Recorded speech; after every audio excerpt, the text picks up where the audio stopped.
इस वक्त की बड़ी खबर आपको बता दें, केंद्रीय गृह राज्य मंत्री से मिला है बीजेपी प्रतिनिधिमंडल। नित्यानंद राय से बीजेपी नेताओं ने मुलाकात की है। महाराष्ट्र बीजेपी के नेताओं ने उनसे मुलाकात की है। केंद्रीय गृह सचिव से मुलाकात के बाद गृह राज्य मंत्री से मुलाकात करने के लिए पहुंचे बीजेपी नेता। किरीट सोमैया पर हुए हमले की शिकायत की। किरीट सोमैया के ऊपर बीजेपी नेता किरीट सोमैया के ऊपर तब हमला किया गया था जब वो खार पुलिस स्टेशन गए थे। नवनीत राणा और उनके पति से मिलने के लिए बाहर निकलते वक्त शिव सैनिकों ने उनकी गाड़ी पर पथराव किया था। पहले एफआईआर भी दर्ज नहीं की जा रही थी और 2 दिनों के बाद एफआईआर दर्ज की गई। इस मामले को लेकर बीजेपी शिवसेना पर हमलावर है। इस प्रकार से मारपीट करना, धमकियां देना, ये हिंदुस्तान के संविधान में जो मूलभूत अधिकार है उसकी हत्या है। नित्यानंद राय जी ने हमें यह भी आश्वस्त किया है कि इस संदर्भ में वो जल्द से जल्द रिपोर्ट मंगाएंगे। गृह सचिव को कहेंगे कि सीआईएसएफ हो, उनके डायरेक्टर हो, उनके एनएसजी कमांडो डिवीजन हो, या फिर आवश्यकता पड़ी तो गृह मंत्रालय के कोई अधिकारी महाराष्ट्र सरकार या महाराष्ट्र में जाकर स्थिति का अध्ययन कर वो जल्द से जल्द रिपोर्ट सुपुर्द करेंगे। तो बीजेपी निशाना साध रही है और महाराष्ट्र बीजेपी के नेताओं ने जो चिट्ठी लिखी है उसमें लिखा है, कार पर पत्थरों, बोतलों, चप्पल से हमला किया गया, कार के शीशे को तोड़ा गया। किरीट सोमैया इस हमले में घायल हुए, उनके चेहरे से खून भी निकला। पुलिस अफसरों ने सुरक्षा का भरोसा दिया था, लेकिन इसके बावजूद उनके ऊपर हमला किया गया और पुलिस की मौजूदगी में हमला किया गया। सीआईएसएफ के जवानों पर भी हमला किया गया। खार पुलिस स्टेशन से जब निकले थे किरीट सोमैया तो उनकी गाड़ी पर हमला किया गया और यही शिकायत करने के लिए किरीट सोमैया महाराष्ट्र बीजेपी के नेताओं के साथ दिल्ली पहुंचे हैं। केंद्रीय गृह सचिव से मुलाकात की है, उसके बाद केंद्रीय गृह राज्य मंत्री से भी मुलाकात की है।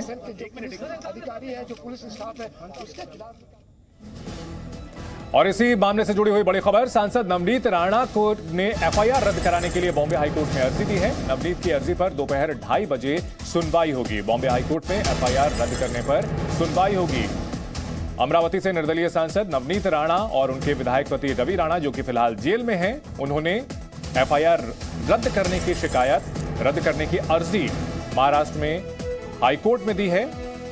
बॉम्बे हाईकोर्ट में एफआईआर रद्द करने पर सुनवाई दोपहर 2:30 बजे होगी। धार्मिक सद्भाव बिगाड़ने के साथ साथ राजद्रोह का आरोप भी नवनीत राणा और उनके पति पर लगाया गया है। उनके गिरफ्तारी को लेकर पहले ही सियासी संग्राम छिड़ा हुआ है और अब कानूनी तौर पर राहत पाने के लिए नवनीत राणा ने बॉम्बे हाईकोर्ट में गुहार लगाई है। 14 दिन की जेल में भेजा गया है दोनों को। सांसद नवनीत राणा ने अब बॉम्बे हाईकोर्ट में गुहार लगाई है, एफआईआर रद्द करने के लिए अर्जी दाखिल की है।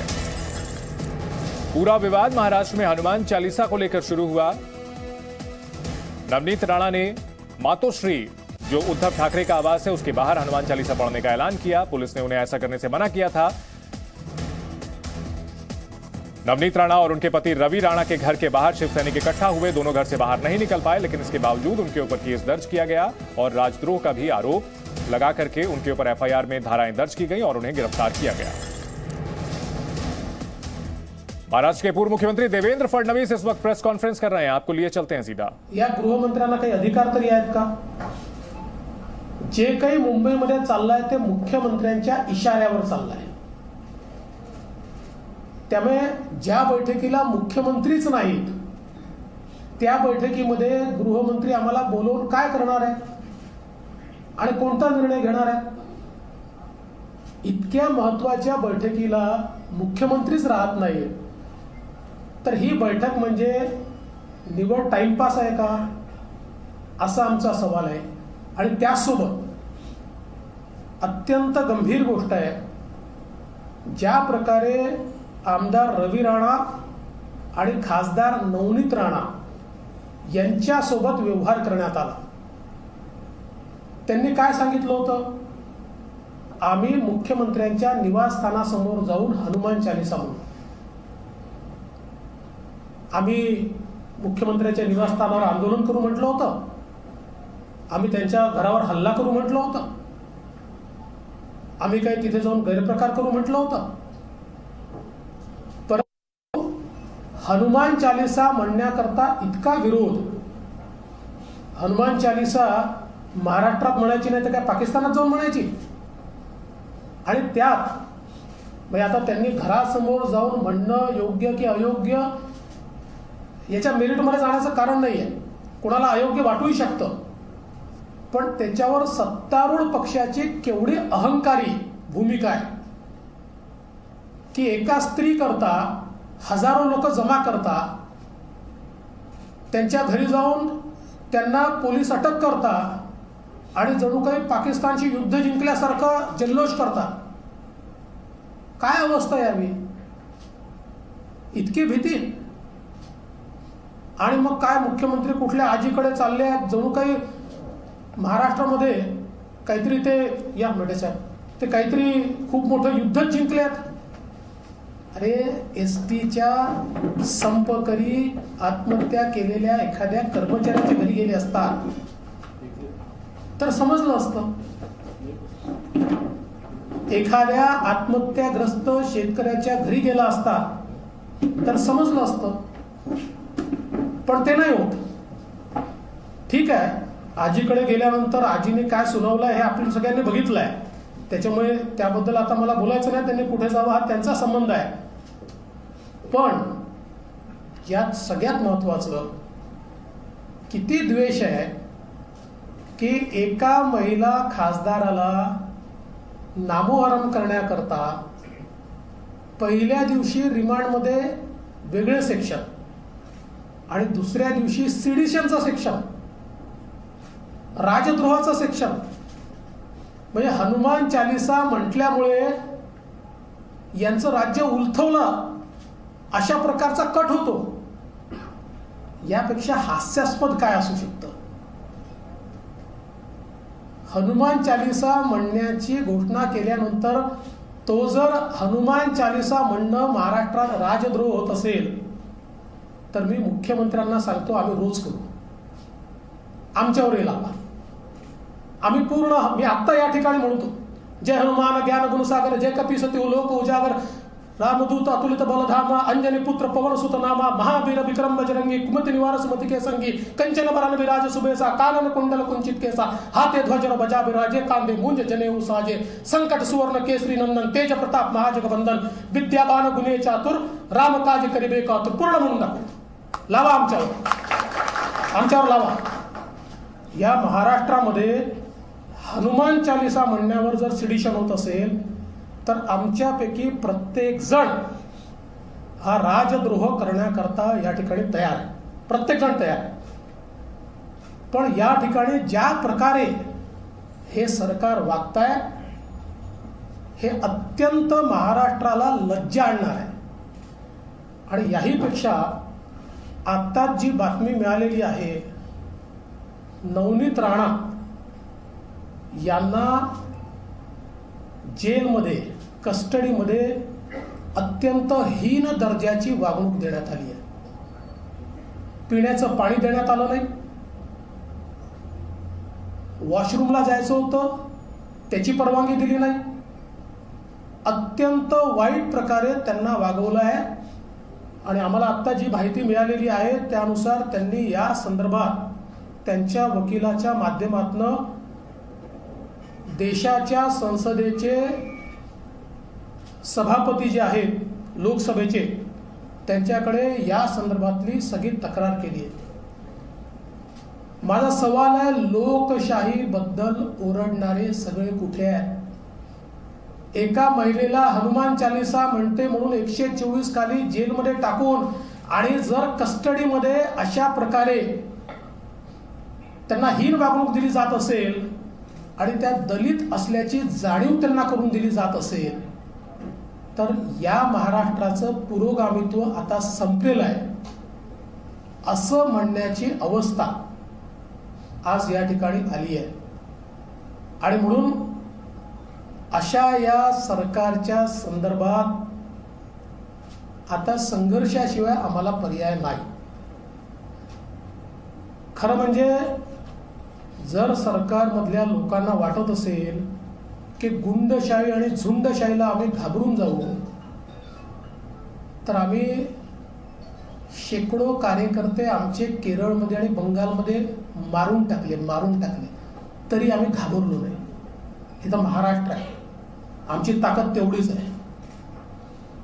जर सरकारला वाटत असेल जशास तसं उत्तर पाहिजे तर ते देण्याची ताकद आणि हिंमत भारतीय जनता पक्षामध्ये आहे, हे स्पष्टपणे सांगतो.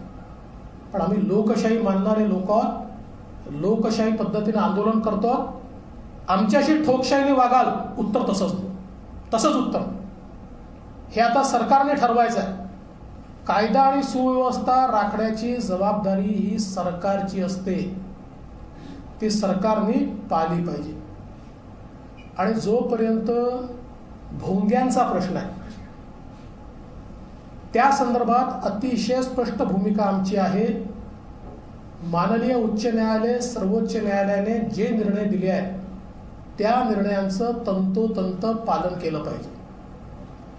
पूर्वी नवरात्रामध्ये आम्ही रात्रभर जागरण करायचो, नवरात्रामध्ये आम्ही रात्रभर गरबा करायचो, नवरात्रामध्ये रात्रभर भजन व्हायची. किंवा कुठल्याही हिंदूंचा सण, मग तो गणपती असो, रात्री 12 वाजेपर्यंत 2 वाजेपर्यंत गणपतीचे कार्यक्रम आम्ही करायचो. ज्या क्षणी सर्वोच्च न्यायालयाने सांगितलं की 10 वाजेनंतर माईक चालणार नाही, आम्ही कोणीही तक्रार न करता, खळखळ न करता थेट त्या ठिकाणी त्या दिवशीपासून तो निर्णय मान्य केला. ज्या 15 दिवसांमध्ये सूट मिळते त्याच 15 दिवसांमध्ये 12 वाजेपर्यंत आम्ही ते चालवतो, त्याशिवाय चालवत नाही. इतकंच नाही तर 100 वर्षाची परंपरा असलेल्या पुण्यामध्ये देखील विसर्जनाच्या मिरवणुकीमध्ये देशी वाद्यांच्या व्यतिरिक्त काही वाजवत नाहीत. मग जर अशा प्रकारची सुप्रीम कोर्टाचा आदेश हा हिंदू समाज मान्य करत असेल तर तो आदेश इतर सर्व समाजानेही मान्य केलाच पाहिजे, असा आमचा आग्रह आहे. त्यामुळे या संदर्भात सर्वोच्च न्यायालयाच्या आदेशाचं पालन, या राणेसाहेब या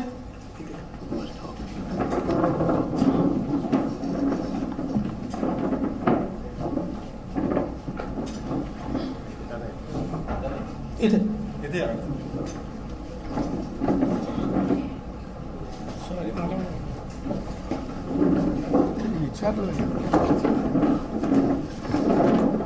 सर्वोच्च न्यायालयाच्या आदेशाचं पालन हे झालंच पाहिजे, असं आमचं अतिशय स्पष्टपणे मत आहे.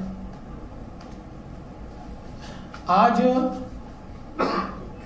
महाराष्ट्र के गृह मंत्री ने जो बैठक बुलाई थी, उस बैठक में न जाने का फैसला, उस पर बहिष्कार करने का फैसला हमने किया.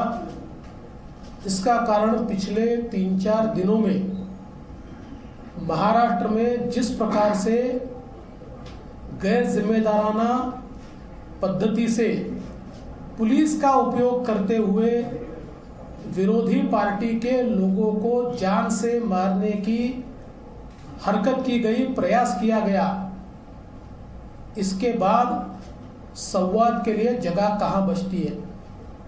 हमारा तो मानना यह है कि हिटलर शाही से संघर्ष होता है, संवाद नहीं होता. और अगर इस प्रकार की प्रवृत्ति यहां पर चलेगी तो हम भी उसका मुकाबला करेंगे. हमने मुंबई महानगर पालिका के भ्रष्टाचार के खिलाफ पोल खोल यात्रा निकाली. रोज इनके भ्रष्टाचार को हमने उजागर किया, कैसे इन्होंने मुंबई को लूटा, ये जनता के सामने लाया. तो हमारी यात्रा पर हमले हुए, हमारे एमएलएस पर हमले हुए, हमारे नेताओं पर हमले हुए. और इतना ही नहीं तो किरीट सोमैया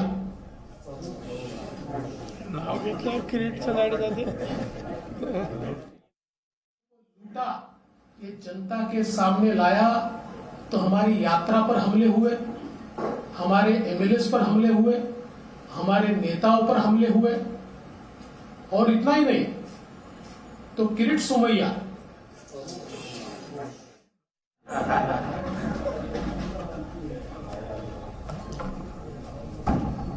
जिस प्रकार से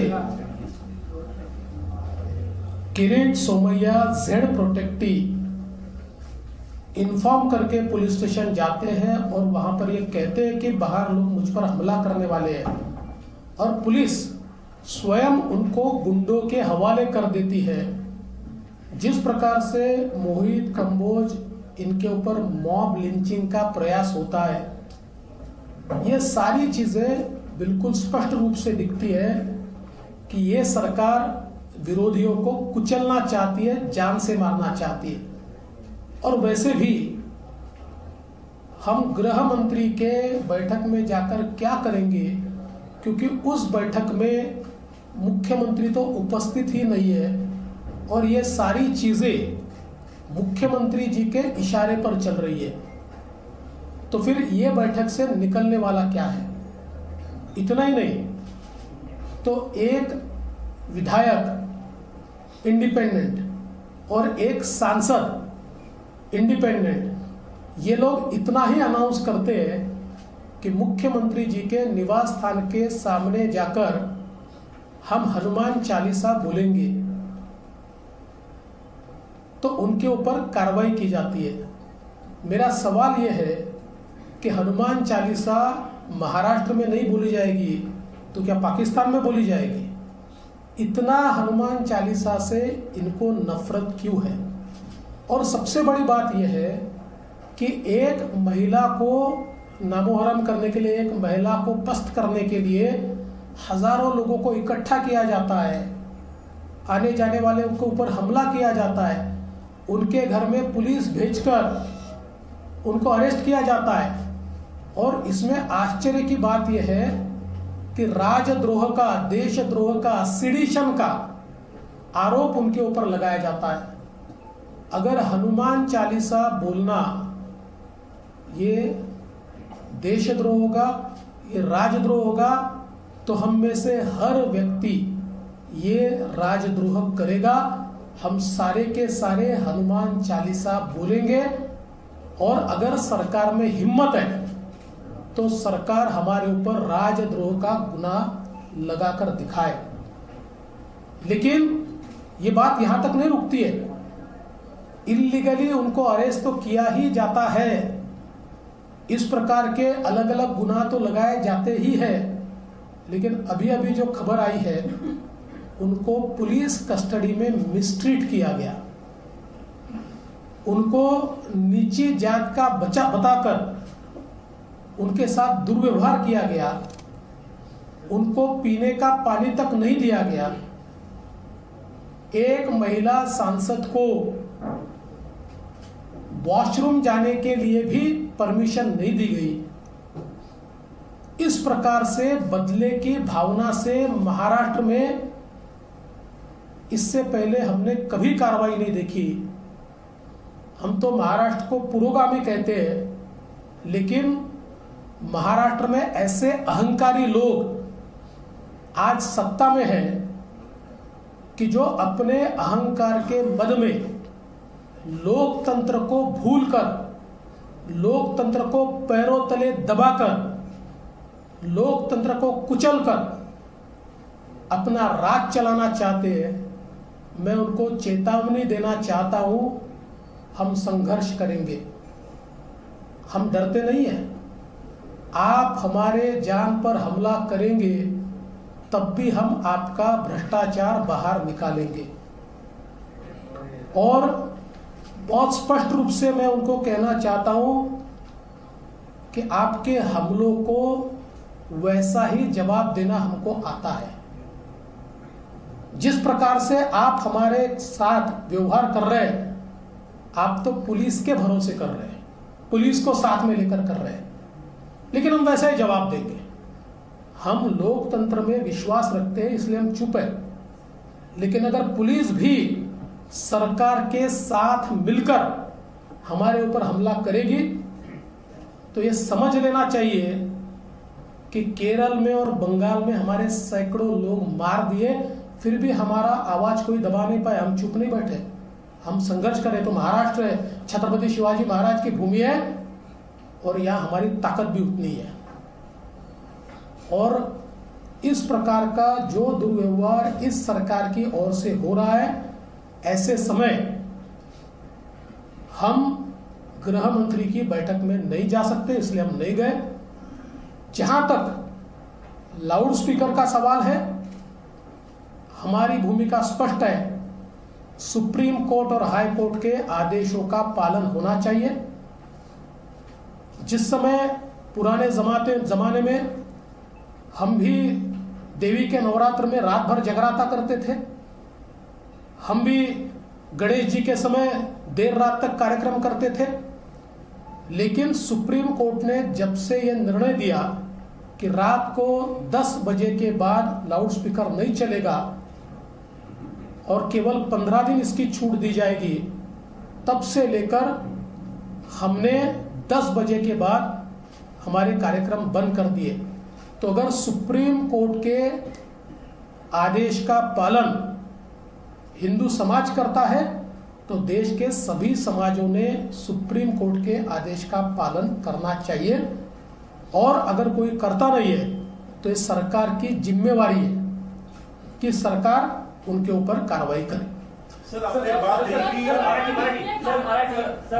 किरीट सोमय्या यांच्यावर हा पहिला हल्ला झालेला नाहीये, पुण्यात त्यांच्यावर हल्ला झाला होता, पडळकरहून हल्ला झाला, परत मोहित कंबोजवर हल्ला होते।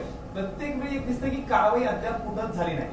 नेमकी पुढची केंद्राची नेमकी याबद्दल काय भूमिका? आता किरीट सोमय्यांच्या संदर्भात तर ते झेड प्रोटेक्टिव्ह आहेत आणि म्हणून आज आमचं एक डेलिगेशन होम सेक्रेटरींना भेटलंय। मी स्वतः होम सेक्रेटरींना पत्र दिलंय, कारण केंद्र सरकारने ज्यांना सुरक्षा पुरवली आहे त्यांना जर पोलिसांच्या संरक्षणात मारहाण होत असेल तर कारवाई करण्याची जबाबदारी ही त्यांची आहे। त्यामुळे मला विश्वास आहे की होम सेक्रेटरी याची दखल घेऊन जे दोषी आहेत त्यांच्यावर कारवाई करतील। गोपीचंद पडळकरांवर हल्ला झाला, त्याही वेळी कारवाई करण्यात आली नाही, त्यांना जीव मारण्याचा प्रयत्न झाला, त्याच्यावरही कारवाई नाही आहे। त्यामुळे एकूणच जी काही या ठिकाणी ही सगळी परिस्थिती आहे ही सरकारच्या संरक्षणात चाललेली आहे हे स्पष्ट दिसतं। पहिले मराठी या परिस्थितीमध्ये या सरकारवर कारवाई करायला पाहिजे की नाही?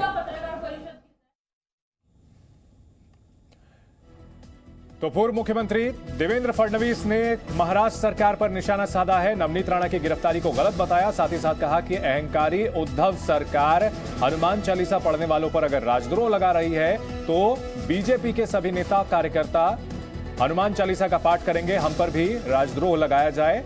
और प्रेस कॉन्फ्रेंस में ही हनुमान चालीसा पढ़ करके सुनाई।